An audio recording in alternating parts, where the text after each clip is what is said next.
जब जब संसार में अधर्म बढ़ा है, तब तब माँ ने अपनी शक्ति से उस अधर्म का नाश किया है। लेकिन माँ की शक्ति केवल शस्त्र में नहीं छिपी होती। माँ की सबसे बड़ी शक्ति उसका मौन होता है। जब माँ ध्यानमग्न होती है तो वो मौन में रहकर सृष्टि को नई दिशा देती है। वो कुछ कहती नहीं, परंतु उनका मौन ही ब्रह्मांड के संतुलन का आधार बनता है। वे जब मौन साधना में लीन होती हैं तो देवता भी मौन हो जाते हैं, वायु रुक जाती है, जल स्थिर हो जाता है, अग्नि शीतल हो जाती है और पृथ्वी शांत हो जाती है। मां का मौन केवल चुप रहना नहीं होता, वह संकल्प होता है, वह चेतना का प्रवाह होता है। मां का मौन हमें यह सिखाता है कि हर स्थिति में बोलना आवश्यक नहीं होता। कभी कभी मौन ही सबसे बड़ी वाणी होती है, लेकिन ये मौन तभी तक प्रभावी होता है जब तक अधर्म अपनी सीमाएं नहीं लांघता, जब अन्याय अपनी सारी हदें पार कर देता है, जब धर्म रोने लगता है और सच्चाई कुचली जाती है। तब मां ने राक्षसों का नाश किया, तब पहले वे मौन रही। उन्होंने प्रतीक्षा की, उन्होंने देखा कि क्या अधर्मी अपने पद से लौट सकता है। परंतु जब उन्हें यह ज्ञात हुआ कि ये अधर्म अब सृष्टि को निगल जाएगा, तब उन्होंने अपने मौन को तोड़ा और वाणी के रूप में घोषणा की कि अब न्याय होगा। तब मां कात्यायनी की आंखों से ज्वाला निकलने लगी। तब मां चंद्रघंटा ने अपने घंटे से आसुरी शक्तियों का मनोबल तोड़ा। जब मां ने राक्षसों का नाश किया, तब पहले वे मौन रही। उन्होंने प्रतीक्षा की, उन्होंने देखा कि क्या अधर्मी अपने पद से लौट सकता है।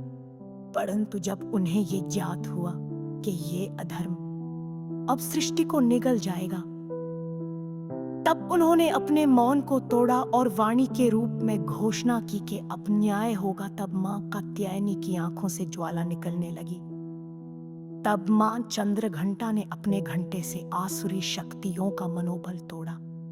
तब मां कालरात्रि ने अपने एक शब्द से काल को भी कंपित कर दिया। ये वही वाणी है जो कभी सृष्टि रचती है और कभी प्रलय लाती है। ये वही वाणी है जो कभी मां ललबय के रूप में बच्चे को सुलाती है और कभी सिंहनाद बनकर युद्ध का आरंभ भरती है। लेकिन मां की वाणी हमेशा मर्यादित होती है। मां जब बोलती है तो उसमें गुस्सा नहीं होता, उसमें न्याय की आग होती है। वो केवल उसी क्षण बोलती है जब मौन को तोड़ना धर्म बन जाता है। मां हमें यही सिखाती है कि जीवन में हर समय बोलना आवश्यक नहीं होता। कुछ परिस्थितियों में मौन ही समाधान होता है। जब हम मौन रहते हैं तो हम भीतर उतरते हैं, अपनी आत्मा से जुड़ते हैं, और जब आत्मा जागती है तभी सही वाणी का जन्म होता है। क्योंकि शब्दों में ब्रह्म होता है, शब्द से ही मंत्र बनते हैं और मंत्र से ही शक्ति का आह्वान होता है। इसीलिए मां स्वयं अपने मौन में मंत्रों की उत्पत्ति करती है और जब आवश्यक हो तब वाणी को अस्त्र बना देती है। लेकिन क्या आज का मानव ये समझता है? क्या आज के लोग जानते हैं कि शब्द का कितना प्रभाव होता है? आज तो लोग बिना सोचे बोलते हैं, कटु शब्दों से दिल तोड़ते हैं और फिर पछताते हैं।